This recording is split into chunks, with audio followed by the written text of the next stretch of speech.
네, 임대차 3법 시행 2년이 지났지만 전셋값은 급등하고 오른 만큼 차익을 월세로 내는 경우가 늘고 있습니다. 또 같은 단지에서도 계약갱신 청구권 사용 가능 여부에 따라 전셋값이 크게 차이나는 현상도 여전한데요. 정부는 임대차 3법을 전면 개정하기로 했지만 야당이 찬성할지 여전히 불투명합니다. 이동호 기자가 취재했습니다. 서울 양천구 목동 5단지 아파트. 113제곱미터 아파트 전셋값은 7억 5천만 원에서 11억 5천만 원까지 최대 4억 원 차이 납니다. 계약갱신 청구권을 행사하는 아파트는 5%만 올려줘도 되니 7억 원대, 이 권리가 없는 신규 전셋가는 11억 원대에 거래되는 것입니다. 11억에서 11억 5천 선 보시면 되고요. 기존에 계약갱신 청구권 행사했다 그러면은 많아야 8억대 중반 정도. 중장기로 보고 오시는데 2년 뒤, 4년 뒤에 이것만 살고 가자고 하는 분 없기 때문에 늘 불안한 거죠. 서울 아파트 평균 전셋값은 지난 2020년 임대차 3법 시행 이후 2년 만에 29% 상승했습니다. 직전 2년 동안 14% 상승한 것과 비교하면 상승률은 2배 정도 됩니다. 하지만 의무 계약갱신에서 풀린 물건은 집주인이 4년치를 한꺼번에 받으려고 해 2배 가까이 올리는 경우도 나오고 있습니다. 폭등한 전셋값을 감당하기 어려운 세입자들은 월세 시장으로 내몰리고 있습니다.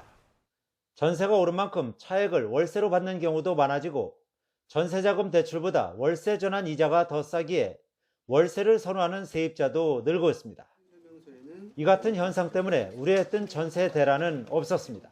전세는 수요 감소로 하향 안정화될 것으로 보이고 반면에 월세는 전세 대출 금리가 오르면서 당분간 전반적으로 상승할 가능성이 높습니다.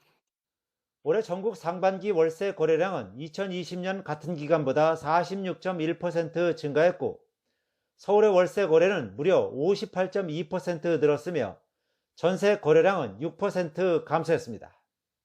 이 기간 수도권 월세는 28%나 올랐습니다. 그만큼 서민들의 주거비 부담이 가중되는 상황입니다.